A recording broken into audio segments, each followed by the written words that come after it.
Boa noite, irmãos. Mais uma vez estamos aqui. Esse trabalho de Evangelho no Lar, lá da nossa casa espírita, Lália Nogueira, para levar a cada um dos nossos irmãos esse momento difícil que nós estamos passando, mas muito importante para todos nós, porque estamos reunidos com a nossa família, aprendendo, renovando aquele carinho todo especial que deve ter no laço de família. E hoje, então, novamente, estudando o capítulo 7, que é Bem-aventurados pobres de espíritos. E nós hoje vamos ver o item 7, 8, 9 e 10. São mistérios ocultos aos doutos e aos prudentes. Disse então Jesus essas palavras: Graça te rendo, meu Pai, Senhor do céu e da terra, por haveres ocultado estas coisas aos doutos e aos prudentes, e por teres revelado aos simples e aos pequenos. Mateus, capítulo 11, 25. Pode parecer singular que Jesus renda graças a Deus por haver revelado essas coisas aos simples e aos pequenos, que são os pobres de espírito, e por as ter ocultado os doutos e aos prudentes mais aptos na aparência a compreendê-las.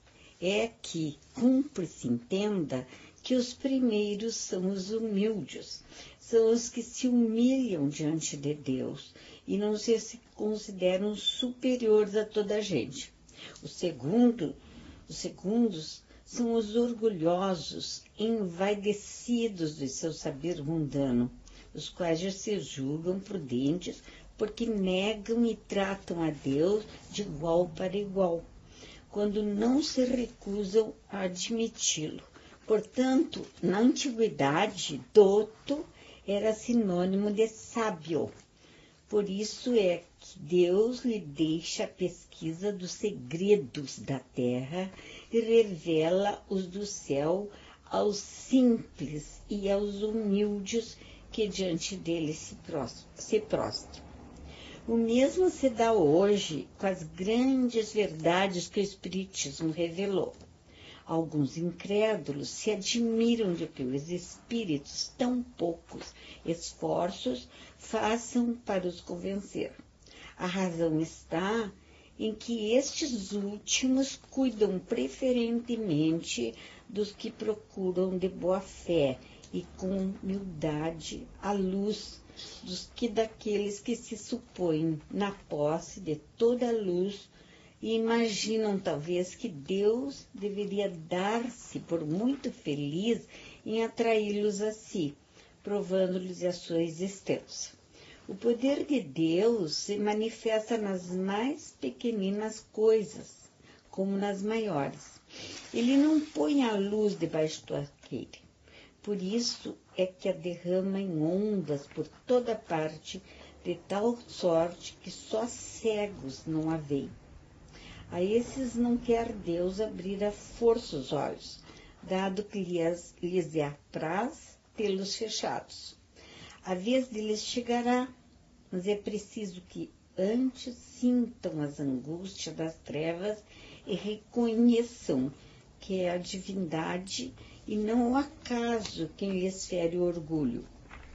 Para vencer a incredulidade, Deus emprega os meios mais convenientes, conforme os indivíduos.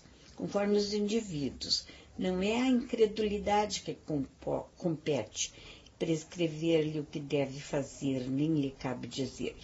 Se me queres convencer, tens de proceder dessa ou daquela maneira, em tal e tal ocasião, por essa ocasião é a que mais me convém.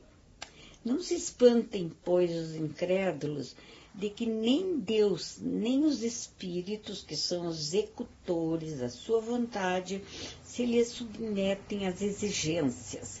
Inquiram de si mesmo o que diriam se o último dos seus servidores se lembrasse de lhes prescrever fosse o que fosse. Deus impõe condições e não aceita que lhe queiram impor. Escuta bondoso os que a ele se dirigem humildemente, e não os que se julgam mais do que a ele. Perguntar-se-á, não poderia Deus tocá-los pessoalmente por meio de manifestações retumbantes, diante das quais se inclinasse os mais obstinados incrédulos? É fora de toda dúvida que poderia. Mas então, que mérito teriam eles? E, ademais, de que serviria? Não se vê em todos os dias criaturas que não cedem nem à evidência, chegando até a dizer, ainda que eu visse, não acreditaria, porque sei que é impossível. Esses, se negam assim a reconhecer a verdade, é que ainda não trazem maduro o espírito para compreendê-la. Têm o coração para senti-la. O orgulho é a catarata que lhes tolda a visão. De que vale apresentar à luz a um cego?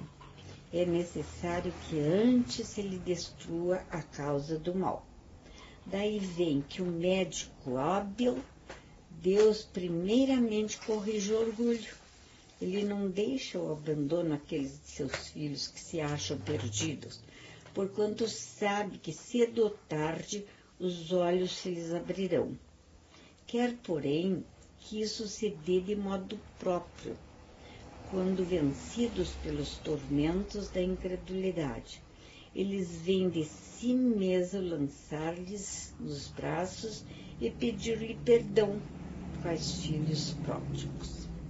Então, muito importante essa lição, principalmente no momento que estamos vivendo, onde cada vez mais devemos ser humildes. A humildade que é mais importante, deixar de lado o orgulho, a vaidade, o egoísmo, isso tudo são pragas que vão terminar com a nova era que está se iniciando. É muito importante nós entendermos que nós estamos saindo do mundo de provas e expiações para entrar no mundo de regeneração, onde na certa vai vencer o bem e o amor. Então, meus queridos irmãos, vamos passar esse momento, embora difíceis para todos nós, mas um momento que temos que ter paciência para depois podermos usufruir das glórias. E que Deus abençoe a todos nós que estamos escutando esse Evangelho, muito importante, a palavra, a interpretação de Jesus, dos Espíritos, né, que nos dirigem. E é importante também a nossa casinha espírita Eulália Nogueira, que ela não, esse momento que está com as portas fechadas, mas se apresenta aqui, conversando, passando desses ensinamentos tão importantes que Jesus nos deixou. Vamos agora, nesse instante, meus queridos e amados irmãos, caminhar na nossa casa, trazendo a paz, a tranquilidade, o amor por todas as dependências do nosso lar, desde a porta da frente até o fundo, e vamos pedir a Jesus que nos dê amparo, proteção e principalmente a abnegação, a humildade que é importante. E vamos pedir também a esses médicos abnegados do espaço, que coloquem nas águas que estão certamente nas jarras, em cada lar, o medicamento para a cura do corpo, o equilíbrio e a harmonia do espírito. E que a paz de Deus e de Jesus permaneça com todos os queridos irmãos.